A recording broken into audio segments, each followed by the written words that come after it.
నెట్ఫ్లిక్స్లో స్ట్రీమింగ్కి వచ్చిన squid game season ఎట్టకేలకు రిలీజ్ అయింది.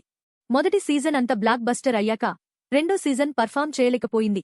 కానీ ఈ మూడో సీజన్ మీద మాత్రం మంచి హైప్ క్రియేట్ అయ్యింది. మరి ఈ సీజన్ ఎలా ఉంది? అదే ఈ వీడియోలో చూద్దాం. కథ విషయానికి వస్తే గత సీజన్ ఎక్కడ ఆగిందో అక్కడి నుంచే ఈ సీజన్ స్టార్ట్ అవుతుంది.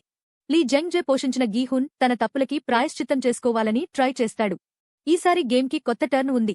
ఇందులో జూన్ హీ అనే గర్భవతైన అమ్మాయి తన కలలను నెరవేర్చుకోవాలనే ఆశతో గేమ్లో పార్టిసిపేట్ చేస్తుంది. ఆమెతో ఉండే మిగతా కంటెస్టెంట్స్తో ఉన్న ఎమోషనల్ బాండ్ బాగా వర్కౌట్ అయింది. ఈసారి గేమ్స్ మరింత క్రూయల్ ఇంటెన్స్గా ఉండటానికి గీహున్ స్వయంగా వీఐపీలని గేమ్లోకి దించాడు. First few episodes especially hide seek game చాలా క్యూరియాసిటీ క్రియేట్ చేస్తుంది. జంప్ రోప్ ఛాలెంజ్లో కంటెస్టెంట్స్ పర్ఫార్మెన్స్ అదిరిపోతుంది. ఏకంగా edge of the seat experience ఇచ్చేలా ఉంటుంది. ఫైనల్ గేమ్లో కంటెస్టెంట్స్ తీసుకునే డెసిషన్స్ ఎమోషన్స్తో నిండి ఉంటాయి.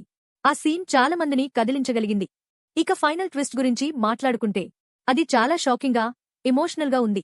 ఎవరికైనా గెస్సింగ్లోకి కూడా రాని టర్న్ ఇచ్చారు అనిపిస్తుంది. ఇప్పుడు మైనస్ పాయింట్స్ కూడా కొన్ని చెప్పుకోవాలి. 5వ, 6వ ఎపిసోడ్స్ చాలా స్లోగా సాగాయి. అన్నెసెసరీ క్యారెక్టర్స్ స్టోరీ నుంచి బిట్ డెవియేట్ చేశాయి. అంతేకాక ఓ డిటెక్టివ్ పాత్ర ఉన్న కథ లైన్ పూర్తిగా కనెక్ట్ కాకపోవడం, అలాగే కొన్ని సీన్స్ రెపిటేటివ్ అనిపించాయి. కానీ అంతా బాగానే బ్యాలెన్స్ చేసి క్లైమాక్స్లో సాలిడ్ డెలివరీ ఇచ్చారు. Cinematography superb. డబ్బింగ్ కూడా ఈసారి వెరీ న్యాచురల్గా ఫీల్ అయ్యింది. బ్యాక్గ్రౌండ్ మ్యూజిక్ సీన్స్ ని ఎలివేట్ చేసింది. మొత్తానికి చెప్పాలంటే squid game season 3 is an emotional gripping final. మొదటి సీజన్ రేంజ్లో బ్రిలియన్స్ లేకపోయినా లాయల్ ఫ్యాన్స్ కి మాత్రం ఫుల్ ఎంగేజింగ్ వాచ్ అవుతుంది.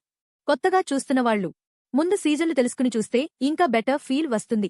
మీరు చూసారా స్క్విడ్ గేమ్ సీజన్? మీకు ఏ ఎపిసోడ్ బాగా నచ్చింది? కామెంట్స్లో మెన్షన్ చేయండి. ఇలాంటి ఇంట్రెస్టింగ్ రివ్యూస్ కోసం మా డిఎస్వీ ఎంటర్టైన్మెంట్స్ ఛానల్ని సబ్స్క్రైబ్ చేయండి.